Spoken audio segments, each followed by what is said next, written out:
What is going on, guys? ZEROxFUSIONZ here, and welcome to a Plants vs Zombies Garden Warfare video. And today I'm going to be taking a look at all the new plants that we did get in the Zomboss Down DLC. Them 4 plants are the Larpy, the Irma, the Sunfurrow, and also we have the Bandit Cactus. So they are the 4 plants that I am going to be taking a look at in this video. I'm going to be telling you what's good about them, what's bad about them, and my overall opinion. But before we get into the video, I just want to say I do actually have 10 codes to give away to you guys for some sticker packs. Each one of these codes actually contains a super duper pack and a crazy pack, so that is 15,000 coins worth of stickers. Now I've already made a video about how you can win these codes, so if you want to click the link in the description, you'll be taken to the video and follow the instructions on that video to have a chance of winning.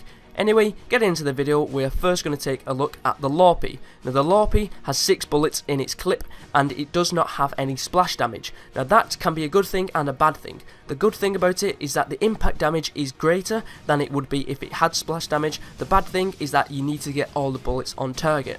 Now I would suggest using this in a game mode where people are more likely going to be stood still, such as gardens and graveyards, and also gnome bomb when they are defusing the bomb. When they're not moving, it's much easier to get it on target, and that means you will probably most than likely get the kill in your first 6 bullets. Now the downside to this is the fact that it does not have splash damage, so if you miss them bullets and they're not on target, you will most likely have to reload, which is not very fast at reloading. It could be faster, but it's not the best one.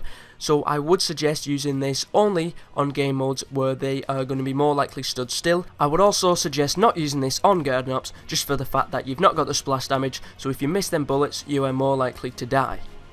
Moving on to the Irma Chomper, this actually has more health than the normal Chomper. It also has more damage per every chomp that you do, so every time you click the right trigger to chomp someone, it will actually take 50 damage instead of 25. Now the downside to this is because it's got a lot more Irma on it, it does actually move a lot slower. So what that means is that the actual chomps are slower in between the time that you can actually chomp, and also moving around is slower. You will have to think how you actually play this game and your playing style to decide whether this chomper is best for you, deciding if you decide to just go in there quickly and try and get a chomper, or you try and do the sneak approach and get behind them. Overall, this can be used by any player, and I would suggest using it on garden ops just for the fact that it does actually have that extra health and you can easily burrow and get away from enemies. The next character we are taking a look at is called the Sunfurrow. Now this is the sunflower that we got in the brand new DLC, and it is unique in its own way in that it shoots a 3-round burst. It's not fully automatic. The 3-round burst can actually be quite effective if you get all bullets on target. The damage is quite good as each bullet can do around 15 damage, so 3 bursts there could be up to 45 damage. Now that can get kills quite quickly. The downside to it is the time between the 3-round burst. It is not instant. You have to wait a slight little pause before you can actually fire again, and also the health on the sunflowers is not the best. I don't tend to use sunflowers that much because of the health that they do and the damage that they usually have.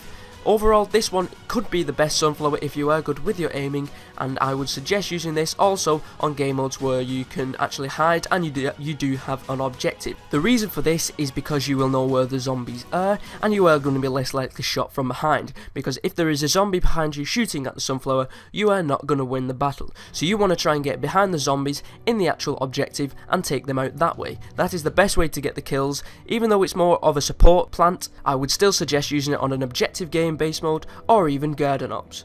Moving on to the final plant, we have the Bandit Cactus. Now this one I actually think is an absolute beast. The reason for that is it shoots fully automatically. Now this is going to be the first cactus that we have that shoots fully automatically, and it is absolutely insane. It shoots exactly like the garlic drone does that the cactus can actually fly, and the damage is actually about the same, if not more, than the actual garlic drone itself.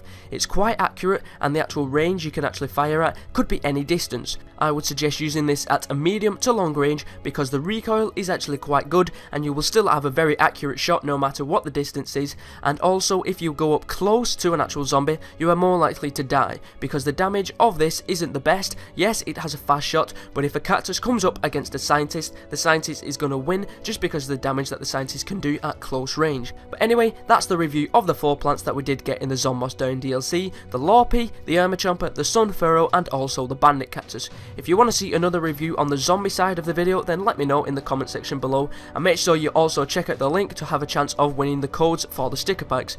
Anyway, my name is ZEROxFUSIONZ, and I'll catch you guys next time.